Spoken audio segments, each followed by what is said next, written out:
Kakadosh, Boker Or, Masechet Bava Kamma Daf Yudbet Amud Aleph, 112a. We were talking about the entire concept of before Shinui and after Shinui. If you remember, we said that even if there was Shinui to shoot, but it was done before Shinui. Shinui to shoot means that there was a change or a transfer of ownership, right? That who is now in charge of it. But it was done before Yush, it does not help. So therefore, even though right now this person passes away and he gives it over to his children, which is called a Shinui Reshut, if it's going to be before Yush, זה rien, זה שום דבר. Lama, it was at the end of the day, it was going to be before Yush. Now we're going to start today's daf. Rav Ada bar Ava matni leha de Rami bar Hama aha. So Rav Ada bar Ava taught the words of Rami bar Hama that to do with Reshut Yoresh is like the Reshut Lokeach. Remember that he said that the Reshut of the Yoresh is like a Lokeach, is like a purchaser. To do with this. Hiniach lahen avihen ma'ot shel ribit. What happens if the father didn't know the concept of ribit? You're not allowed to charge interest. What happened was the father comes and he gives the money of ribit. So therefore, afal pi shiyodim shehen shel ribit, even though they know that this money is ribit money, meaning it's money of interest, en chayvin lachzir, they don't give it back. Okay? Amar Rabbi bar Chama, says Rabbi Chama. So 2 minutes, you see from here that the reshut of Yoresh is going to be like a reshut lokeach, which means that a chefetz, any type of an item or money that is transferring to the ownership of the Yorshim, it's considered shinui reshut. So it's kiru, the father sold them the item, right, to somebody else, just like the exact same thing, and therefore they're going to acquire it, and they do not have to give back the money of ribit, even though it's still here. Meaning, even though it's kayam, it's right in front of your face. You don't have to give it back. Okay, that's what Rami bar Chama was saying. That's how Rav Ada bar Ava was learning the words of Rami bar Chama. Okay? Okay. Rava Amar. Rava argues in this. And Rava says, Le'olam en malecha, really, be'emet, I'm going to tell you, the Reshut Yoresh is love, ki Reshut Lokeach. Really, be'emet, the Reshut of Yoresh is not going to be like the Reshut of Lokeach. But V'shane hacha, here it's different by Ribit. The Amarka, the Pasuk says, Al tikach mito neshech v'tarbit v'che achicha imach. What does that mean? Right? We learn in Parashat Kedoshim, do not take neshech v'tarbit v'che achicha imach. What does that mean? So he comes and he says, the end of the Pasuk is teaching you that if you did take the neshech v'tarbit, right? Give it back to him in order that he can live with you. The warning was only for the father, not for the son. One more time, right? It's also repeat. Listen carefully. One more time, right? We have a concept of ribit. The Torah says, "Al tikach mito neshech v'tabit." Do not take ribit. But then it says, in order that your brother shall live with you. Which means that the way that the Rabbi is explaining the Pasuk is, the Torah tells you, don't do it. But if you did it, make sure you give it back. Why? So he can live with you. So says the Rabbi, that command of giving back to the beat was, imach, with you. If the guy died, and now it's his children, they don't have that command to give back the Rabit. So it's not because now it's considered that there was a different Reshut and it's considered Reshut Lokeach. No. Really, Be'emet, Reshut Yoresh is love ki Reshut Lokeach. But here it's a special deen in the Pasuk. A special deen. Okay? Man de matni la abraita. The one that taught the words of Rabbi Merchama on the Braita to do with Rabit. Kol sheken amatniti, the more so, you could say it on the Mishnah that it's talking about Gezel. The Mishnah is talking about a case of Gezelah, and it's still going to be Kayam. But according to the Mandamar that says that it's only on our Mishnah that's to do with Gezel, but on the Braita, maybe he holds like Rava, and therefore, really, Be'emet, you cannot say that it actually, you have to give it back and everything, because maybe he holds like Rava. Everyone understood? One more time. We had a Mishnah. The Mishnah was the exact same case to do with the father and the children, Yershim, but it had to do with Gezel. The Braita is to do with Ribit. The exact same case. Father passed away, he leaves over to his children, but he leaves over to his children Ribit. So now what happens is that when we're talking about the entire concept, right, of Rebit and Gezel, is it the same halakha or not? So if you learn it on the Braita, so Kol Sheken on the Mishnah, if you learn it on the Braita, so Kol Sheken on the Mishnah, it's going to be good. Because the Mishnah is much better than the Braita. Okay, so the Braita says that on Rebit, they're allowed to keep it. So Kol Sheken on Gezel, they're allowed to keep it. Now, why do you say that on Rebit, you're allowed to keep it? Because it's different reshut. So for the Mishnah, it's a different reshut, there's no problem. But if you hold that it was only said on the Mishnah, so therefore what happens is, if it was only going to be said on the Mishnah, you could actually say, right, this halakha, but to do with the Braita, right, really, maybe it's not the same halakha. Why is it not the same halakha in the Braita? Because at the end of the day, in the Braita, maybe it's not considered the Shinui Reshut, but meaning that it's not considered that it changed ownerships, but rather because they hold it's a special deal in the Pasuk, and that's the reason why you don't have to give it back. Okay? Fine. What's more common? Huh? Nit or Gezel? We learned in the Braita. Hagozelu ma'achile banav peturim leshalem. So this was also the Mishnah, if you remember, but it's now the Braita. You were saying here, if somebody steals something and gives it to his children to eat, they're going to be patur to pay it back. Kiniach lifnehem. Now, if he left it in front of them, gedolim. If they're going to be gedolim, chayvin leshalem, they have to pay it back. If they're going to be tranim, they're going to be patur to pay it back. Okay, because obviously you cannot take money from a katan unless you're going right, and that's what he's saying. You can't be tovei katanim bebeddin. So there's nothing what to do. V'imamru gdolim, if the gdolim come, which one? They know his father. Even if they're katanim, they don't have to give it back because you could only collect. No, they know the father is. So says the Gemara, v'imamru gdolim enon yudim cheshmonot shcha. What does the gdolim say? Listen, we don't know that it's gezer. We have no idea. We don't know the cheshbonot of the father. So therefore, pturim, they're also going to be pturim in such a case. Meaning that the previous case was that they knew that it was gezel. So if they knew it was gezel, if they're gdolim, they have to pay it back. If they're ktanim, they don't have to pay it back. But if they say, we don't know if it's gezel or not. They don't know what's going on. So therefore, they don't have to pay it back. They're going to be pturim. So says the Gemara, mishum de'amni enanu yudim pturim. Says the Gemara, I don't understand you. All you have to say is, we don't know. Tachshov, we don't know. And then that's it, pturim. That's how easy it is. It said we don't go to the owner. Yeah, to the other guy. We don't know if it's gezel or not. Meaning we have no clue. So Rabbi says, "Hachi, this is what I'm saying. Gedolim shamru right yodim anu cheshbonot shechishev avinu micha lo pashecha gabev lo midi pturim." No. It wasn't that we don't know if it's gezel or not. It means that we know that our father had a cheshbon with you, but he paid you off. That's the explanation. We know that he had a cheshbon, but he paid you off. Okay, fine. Tanya Yidach, we learned in another Braita. Hagozelu ma'achil banav peturim mileshalem. If somebody is going to be gozel u'ma'achil, what is gozel u'ma'achil? So he comes and he says gozel u'ma'achil means that if somebody is going to come and he's going to steal, right, and he's going to be ma'achil, right, to he's going to give it to them to eat. So they're going to be patur. If you put it in front of them, they ate it. So So it's very interesting. Here, do you realize it's the exact opposite of what we said before? Everyone agrees about the gozel ma'achil that they're going to be paturim. That was a Mishnah, that was a Braita, we keep on saying his name. But gozel meniach was the halacha. Meaning gozel meniach means that he stole it, but they didn't eat it. He just put it in front of them, and it's right here.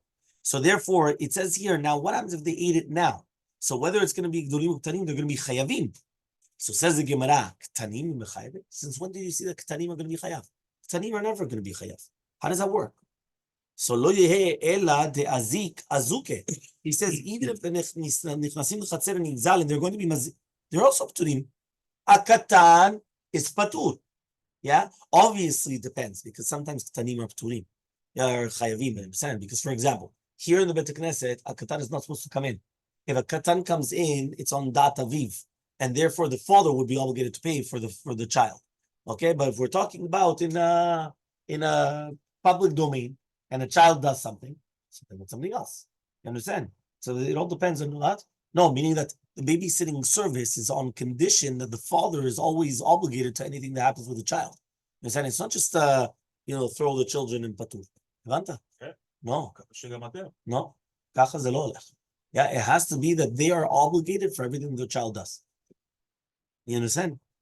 So says the Gemara, Rav Papa says, this is what it means to say. Yeah, iniach lifnehem v'adayin lo achlum, ben gedolim. You're right. If they still don't need it, then they're going to be obligated to pay it back. Okay, fine. Amar Rava. Rava says, iniach lahem aviem para she'ula. What happens if they brought a para she'ula, which means a para, right? That they borrowed the para, and it died before. He died before it finished the time period of the borrowing. Okay, so he died. They're allowed to continue using it. So imagine, they come, they borrow a car. Nowadays it's a car, it's not going to be a para. Yeah, so therefore they borrow a car, and the father dies. They're allowed to continue using the car until the end of not the lease. It's not a lease here, but it's until the end of the whatever you want to call it, the return of the loan. Exactly. Okay. So he says, meta, what happens if the para is meta? And Chayvim Yom said they're not obligated. Why? Because they thought it was now. Sorry, why are they not chayav? Because he says they didn't accept upon themselves the chiyuv of shmirah. What if they thought it was the father's, and they did tvicha? They slaughtered it and then they ate it. They only paid like cheap meat. They don't have to pay anything else. They thought it was the father's. They don't know that it was somebody else's. But they used it. Doesn't matter. They're on the gneva. No, why did they? They eat it. They enjoyed it. They're allowed to enjoy it. They thought it was their father's. The father passes away. They didn't know this belongs to Mr. Joe. They thought it was the father's. They come, they slaughter it, enjoy. Bon appetit, but they have to pay like cheap meat. Whatever. No, they ate it and what? No, it's a little easy. I always slaughter it. We ate it. We didn't know. You know how many times if a father passes away automatically, we're talking about at a young age. We're not talking about when the children are, you understand? They have no clue what's going on. The children do not know nothing. There could be loans. There could be anything. They don't have a clue. So you can't do it. Especially if they're young. Yeah. We're talking about Ktanim. Yeah, even you're a 13-year-old. You think a 13-year-old now knows exactly what his father's doing? He knows his accounts. He knows how many stocks he has and how much millions he's got in real estate and other things. Huh? No. Okay. So it's easy. It's nothing to do with easy. It's normal. You know, I mean, that's not, you know, so he says, but if he left them properties, so then they're going to be obligated to pay because of the properties. Okay, fine.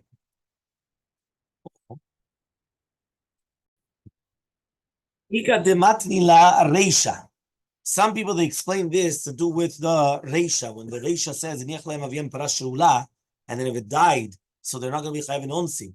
Okay, that means, and this Rava is coming in saying, but if he left them property, so they have to pay back. But some people are saying that no, it's only going on the seifa, which is talking about that they thought it was the father and they slaughtered it and then they ate it. Okay, and then Rava is coming in and saying, no, but if you left them a property, he has to pay them back the property and not only just cheap meat. So according to the one that teaches these words on the reisha, remember one more time, the last words is that if we left them property, so therefore they're obligated to pay for the property, which that's a chayun nechasim. Chayun nechasim means property which they have a lien, which is basically a real estate, a piece of land. So if the question was though, what is these words going on? Is that going on the seifa, which is basically if they thought it was their father's and they did slaughter it and then they have to pay basar zol, cheap meat. So now Rava come and he said, no. But if the father left karka, he has to pay the karka and not the cheap meat. Or is it going on the reisha, where the reisha just said that if they used it and then it died, and they're not going to be chayav in onsin, that no, they're really bad. They are going to be chayav in onsin if they left property. So the man reisha, the one that teaches on the reisha, kol sheken on the seifa, that he has to pay, okay, from the properties, and it argues on Rav Papa, right? Why? Because Rav Papa came and he said that he's not going to be chayav in onsin from the time of the she'ela, but from the time of the ones. So man seifa, but according to the one that's on the seifa, aval reisha. Lo, you're not going to collect from it. That means that holds like Rav Papa. So basically, it all depends on how you're learning. Do they agree with Rav Papa, or do you argue with Rav Papa? Okay. Which one? Yeah. Oh, okay. So, Dam Rav Papa. It says Rav Papa. Yeah. Haita para genuvalo. Yeah, if a person has a ganav, that he had a para that was stolen from before the Shabbat. Utvacha b'Shabbat. He slaughtered it on Shabbat. He's going to be chayav. Now, usually, what do we say in such a case? If a person steals and slaughters on Shabbat?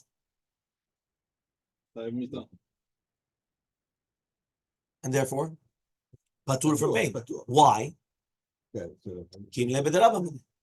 we give him the stricter punishment. Here, he was already obligated on the geneva before the Shabbat. So he's chayav on both. That's what it says here. He says, the Amar of Papa says of Papa, ita para genuvalo, right? Utvacha b'Shabbat, chayav. He's obligated to pay. Why? Shekvar chayav b'geneva, kodem sheyavo lidu yisur Shabbat. He was obligated in the geneva even before Shabbat. And therefore, that's why he's going to be chayav in the... So we don't say that kimle b'draba mine is only if it's going to be in the same time. Okay? If it's going to be in different times, he has to pay for it. Aita para she'ulalo utvacha b'Shabbat patur. But if it was borrowed to him, meaning that he borrowed it, and then he slaughtered it on Shabbat, he's going to be patur for the money. Why? She'isur Shabbat v'isur geneva ba'in kechad. He says the isur of Shabbat and geneva, they come at the same time. Meaning that only when he slaughters it does it become chayav on the geneva, and therefore since only when he slaughters it, that's going to be on Shabbat, kim lebidraba, meaning he does not have to pay for the stealing. Okay? Fine. Tanu Rabbanan, we learned to the Braita. Ve'eshivet ha'gezela asher gazal. I say this all the time. Yeah, what does that mean? If a person already stole, but give back that which you stole. Matan mulumar. What is this coming to teach you? Asher gazal. Yachzir ke'en shegazal. You have to give it just like that, like what you stole, which is if it's kayemet, but if it's not kayemet, then you're going to be patur.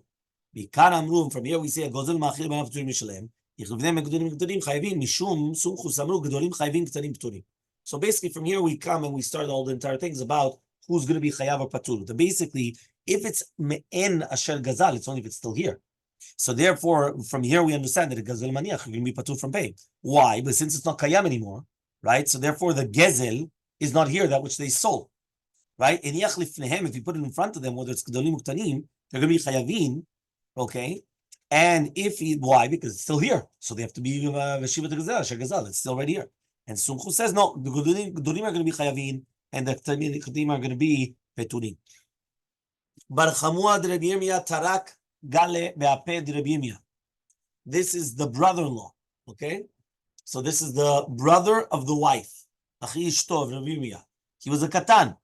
He closed the door of his father, right, after that, in front of Rabbi Yirmiyah. So Rabbi Yirmiyah said that Keilu, the father-in-law, sold him the house, or he gave it to him as a present, and he wanted to take the house. And basically the brother-in-law came, slammed the door in his face. Yeah. No. He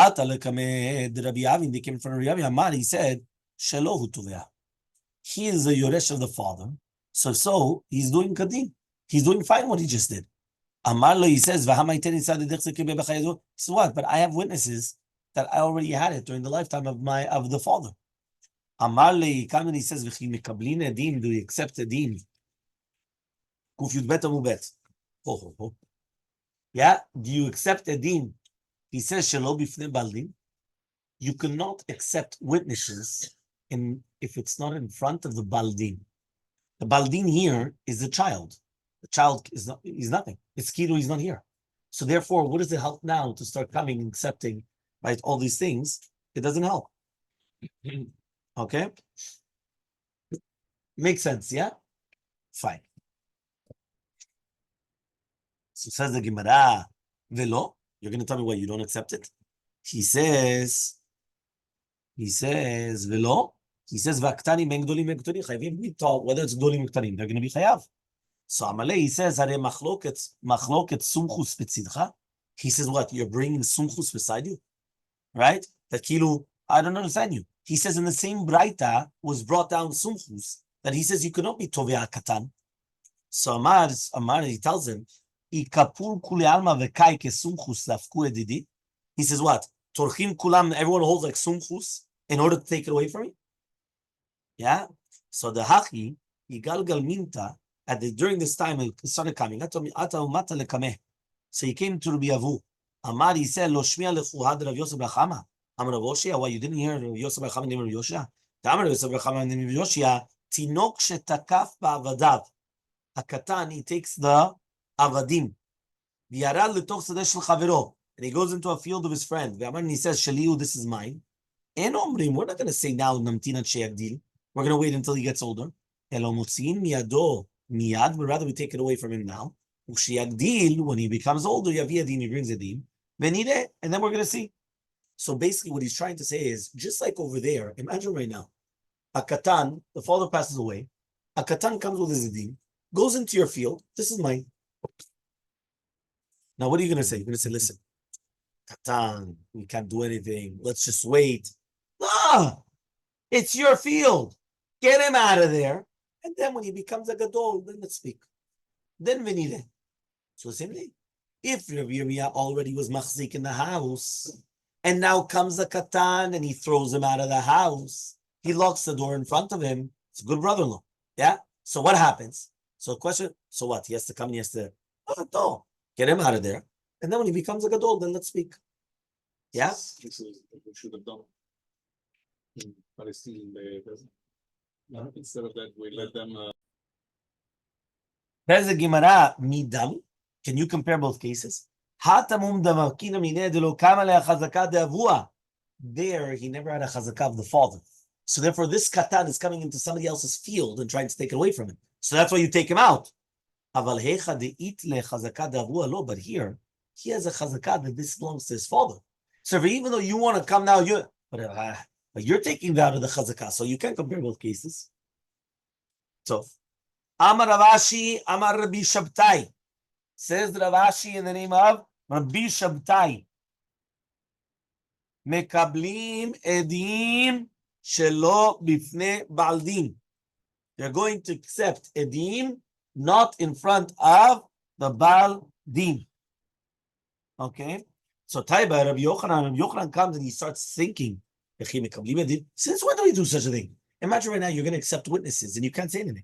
Saying you should be there for the verdict. You should be there to contest. He says, Kibla mine Ravasi Berchanina, כגון שהיה הוא חולה או עדיו חולים, או שיהודי עדיו מבקשים ללכת למדינת הים, ושלחו לו ולא בא. He says, no, the case is that, for example, the תובע is a חולה מסוכן, or his עדים are חולים מסוכנים, or they want to leave.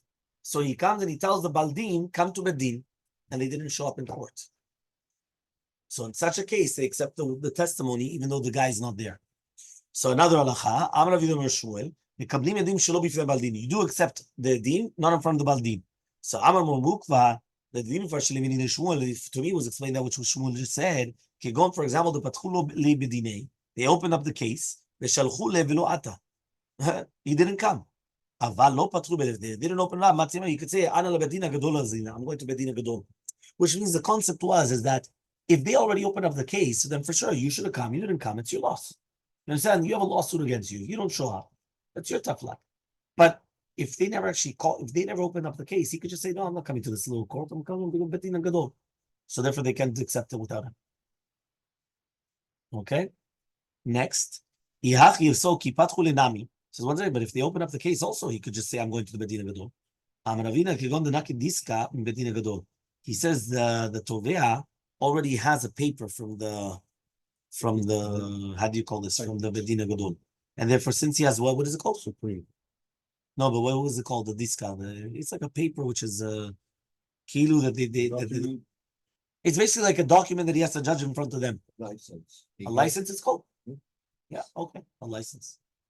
Fine. Amar Rav says, Mekayimim et shtar shelo bifnei bedin. You know, you're allowed to be Mekayim the shtar of the loveh even if it's not in front of the bedin. So says the Rabbi Yochanan, Amar, no, Mekayim the shtar shelo bifnei bedin. Amar Rav Shishal Ravasi ben Avu, ask for the I'm going to explain to you the reason Rabbi Yochanan Amar Pasuk says, V'ah b'velav l'shmeren. Amra Torah, Yavo balashov, Yamol l'shorot. The balashor has to be there when what? When they're testifying about it. You remember this was what we were speaking about all through Bava Kamma, that many times they said, I could have sent it to the Agam. I could have sent it to the swamp, because if it's not in the swamp, they can't take it out to testify against him, So therefore, by the fact that you come and you give the animal to Bedin, you were the one that made me lose the money. You remember? Because now that it's in the Bedin, it's in front of the guy, and now that's it. Now they could come and make it into a muad or whatever it is.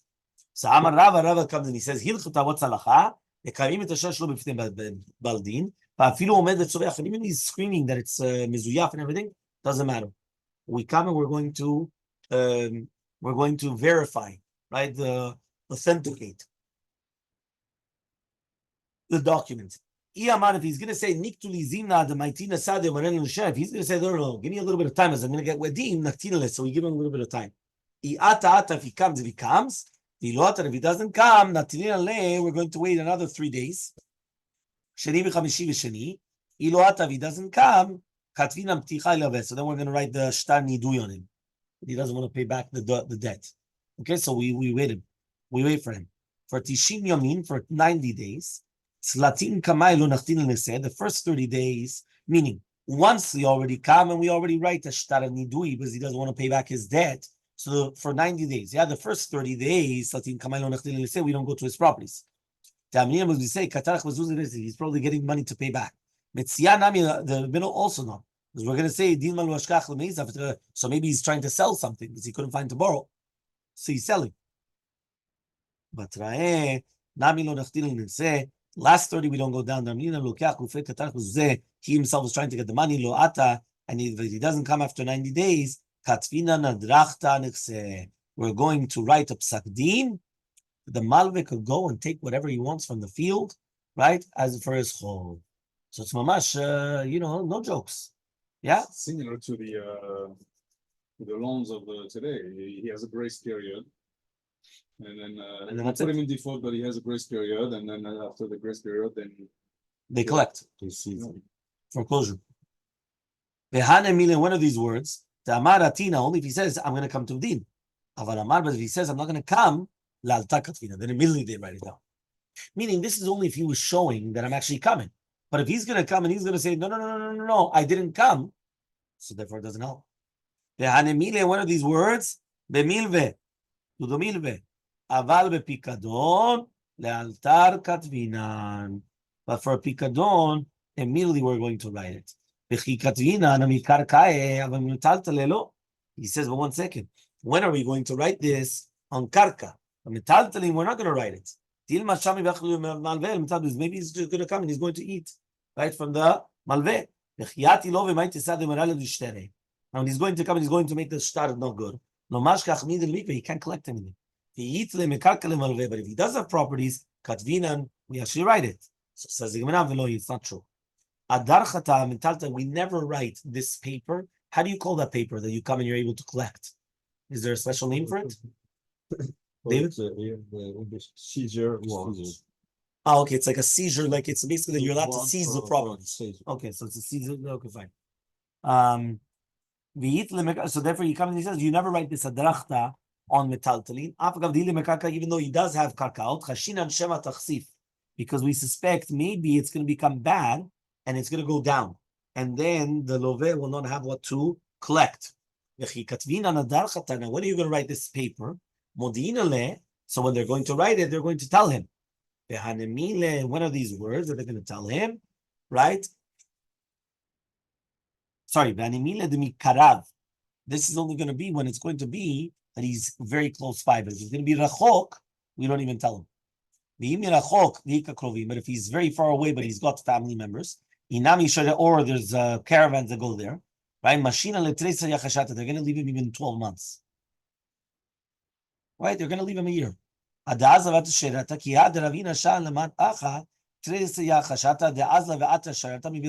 went. It says the Gemara Velohi, but it's not true. Hatam over there, Ini Shalimava, he was a very strong person. If he would come to his possession, nobody could take it off from him. But here, right? Basically, the Shishi Shabbat. And he's going to come back to the 4th of Shabbat, and then he's going to come. Basically, we'll only give him a few days. Then he's over there, it was something different. We didn't want to give immediately this paper, because once you give the seizure paper, Kaddish, this guy is such a strong guy, he's just going to take over. You understand? But over here, it's not like that. We give him the days to go to travel, to come back, and that's it. Okay? Until here, we're clear? Okay. Amar Ravina says, Hashucha de Rabbanan, the Shliach of the Bedin, is like two people. That for sure he's not going to be Meshaker Bebedin. And Emile Leshamta, but that's something to do with Nidui. Aval le Pticha, but to do with the Shtar Nidui, Kevin the Mamona Kamachasa, since he's making him lose money, the Kabbalah Meto Lezuz the Safra, that he has to pay money to the Sofer. Lo, we're not going to be Somech on it. Okay? It's so important how we have to be careful. Somebody came to us as a group of rabbis to do with a certain case, and the guy comes and he says, we already wrote Hazmanot, and the guy is not coming to Beddin, this and that. But you know how it is. We never take a person's word for it. We always look into it. When we looked into it, it was the wrong Beddin that he sent us to. Right? We thought it was one Beddin. Really, he did it through another Beddin. We went to the other Beddin. The other Beddin only sent one paper, and the guy's actually speaking to them to come. You never take a person's word for it. Especially when talking about the, this is very, very important. Fine. So he says, Amar Ravina says, Yavina Zimna Puma Deitata. We're going to give him time even through a woman. Puma the Shibeve, or through Shchenim, which means that Bedin are going to be somech on the woman of Shchenim, that for sure they're going to do the shlichut. So therefore, if he didn't come to Bedin, they're going to say, okay, he doesn't want to come. When is this? Only if he's not in the city. Right? That means basically the city that he is there, there's no Bedin. Right? Because if not, let him go to a Bedin over there. Okay? But if there is in that Bedin, right? If he is in that city and he doesn't come to Bedin, no, we're not going to be somech on a woman or a shchenim. We're going to say, maybe they didn't tell him. But then he would have told them about the shliach Bedin.